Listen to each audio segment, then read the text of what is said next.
আপনারা লক্ষ্য করেছেন আমাদের রাজ্যে 2018 সালে বিজেপি আইপিএফটি এবং পরবর্তীকালে তাদের সাথে যুক্ত হয়েছে তিপ্রামথা।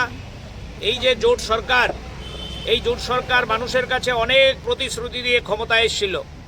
অনেক প্রতিশ্রুতি, মানুষের দুর্দশা লাঘব করবে, ঘরে ঘরে রোজগার দেবে, গরিব মানুষের সমস্ত সমস্যার সমাধান করে দেবে। কিন্তু আমরা লক্ষ্য করছি এই সরকার আসার পর মানুষের দুর্দশা দিন দিন দারুণভাবে বাড়ছে এবং ভয়ানক অবস্থা আপনারা লক্ষ্য করছেন।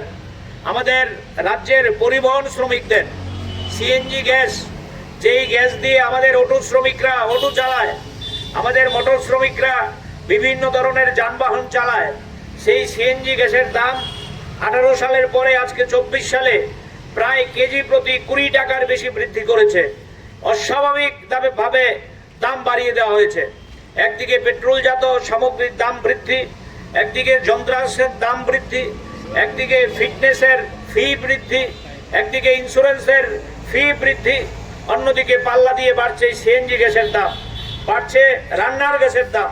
আপনাদের পাইপলাইনের যে রান্নার গ্যাসের দাম, এটাও সেখানে বাড়ছে।